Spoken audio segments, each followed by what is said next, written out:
स्वागत है दोस्तों। हिंदी साहित्य के प्रैक्टिस सेट के अंतर्गत आज हम सभी पाश्चात्य काव्यशास्त्र के प्रश्नों को देखेंगे। काव्यशास्त्र से जो प्रश्न पूछे जाते हैं और बहुत महत्वपूर्ण सारे सिद्धांतों से आपको टॉप प्रश्न यहाँ पर मिलेंगे। तो शुरुआत करने से पहले चैनल को सब्सक्राइब कर लीजिए और वीडियो को लाइक कर दीजिएगा। अपनी टिप्पणी आप ज़रूर बताया करिए, उससे हमें प्रोत्साहन मिलता है। पहला पॉइंट है, विखंडनवाद का जनक किसे माना जाता है? विखंडनवाद का जनक देरिदा को माना जाता है। देरिदा की जो प्रसिद्ध पुस्तक है आप उसको भी ध्यान रखिएगा। इनका सिद्धांत विखंडनवाद, और इनकी जो पुस्तकें हैं वो है ऑफ ग्रामेटोलॉजी और दूसरा है द एंड ऑफ मैन, मनुष्य की मृत्यु। ऑफ ग्रामेटोलॉजी और द एंड ऑफ मैन, दो पुस्तकें आप याद रखिएगा देरिदा की।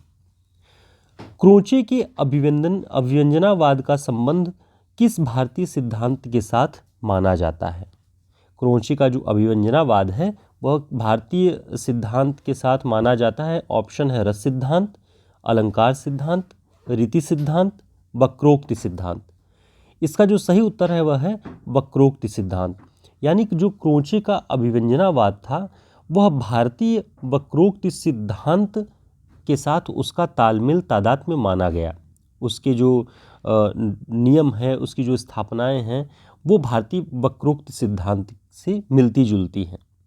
अब इसके बारे में जानते हैं कि आचार्य रामचंद्र शुक्ल ने ये जो दोनों मतों की, दोनों सिद्धांतों की तादात्म्य की या तालमेल की जो स्थापना है वो आचार्य रामचंद्र शुक्ल जी ने किया।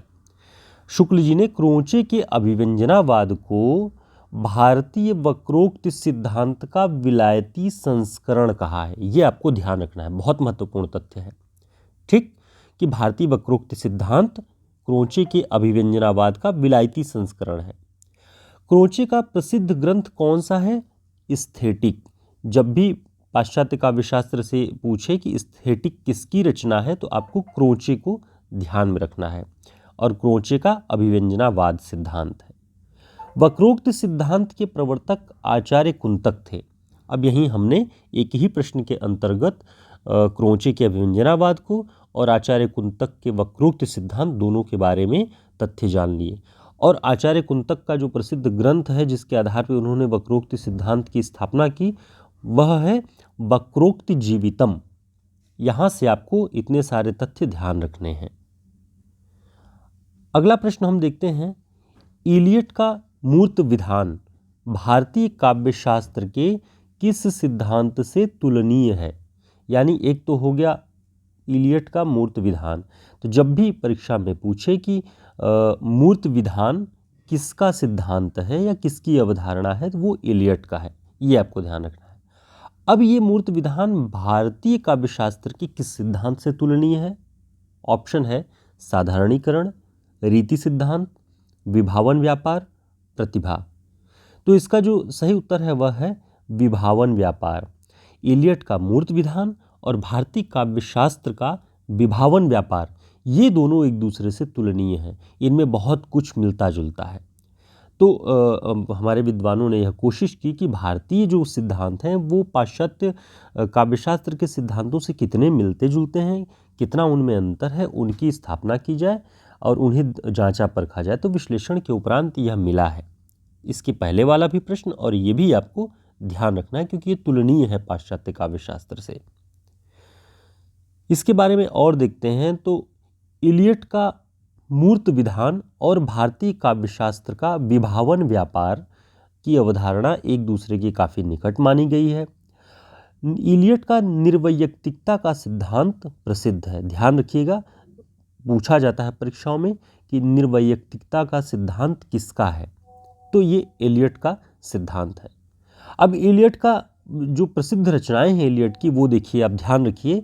The sacred wood, homage to John Dryden, knowledge and experience, ये तीन रचनाएं इलियट की ध्यान रखिएगा। The sacred wood, homage to John Dryden और नॉलेज एंड एक्सपीरियंस, ये इनका रिसर्च यानी शोध प्रबंध था। ये भी ध्यान रखिएगा। दोस्तों, अगर आपको हमारी नोट्स पीडीएफ के रूप में चाहिए हो तो आप हमारे लिंक्स पे जा करके नीचे डिस्क्रिप्शन बॉक्स में टेलीग्राम का लिंक, व्हाट्सएप ग्रुप का लिंक और हमारे व्हाट्सएप नंबर है, वहाँ संपर्क कर सकते हैं। वहाँ से आपको नोट्स भी परीक्षाओं के लिए जो उपयोगी हैं वो प्रोवाइड कराए जा सकते हैं। अगला पॉइंट है साधारणीकरण से क्या तात्पर्य है।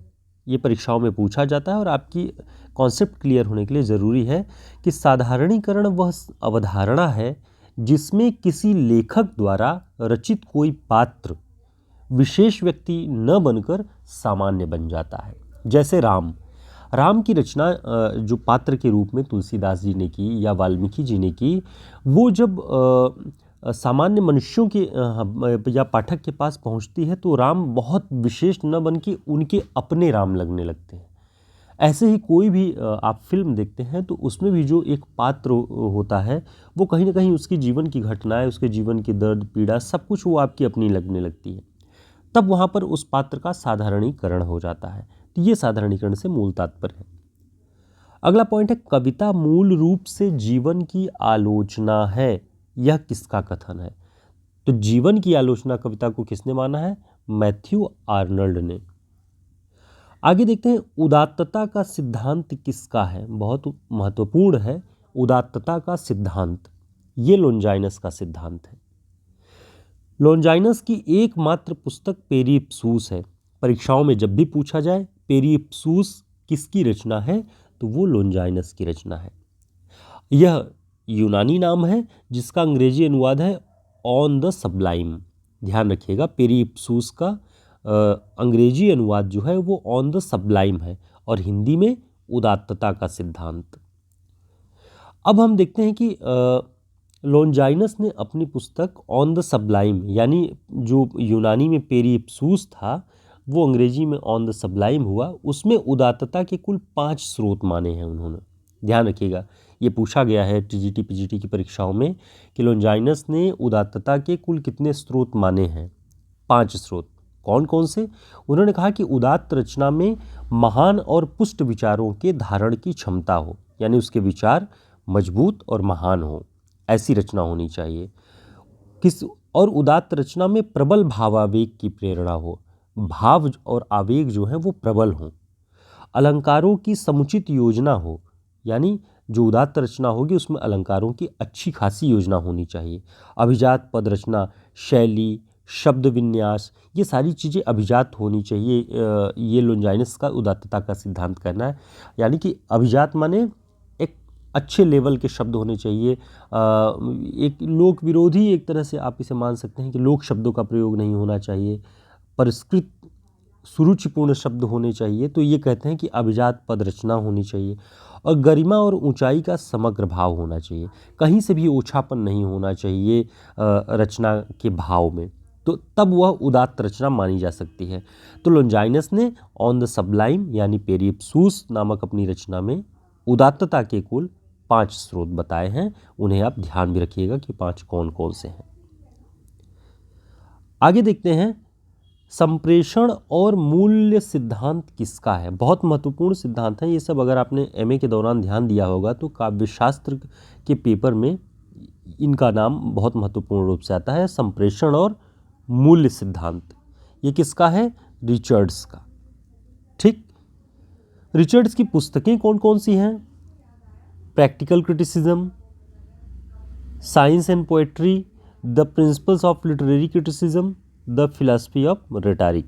फिर से रिवाइज करिए, practical criticism, science and poetry, the principles of literary criticism, the philosophy of rhetoric.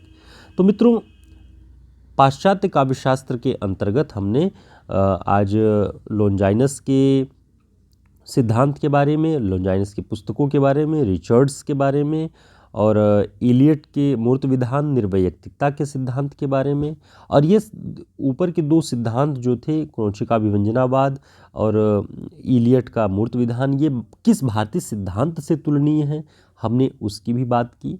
तो ये प्रैक्टिस सेट उम्मीद है आपके लिए बहुत उपयोगी होगा।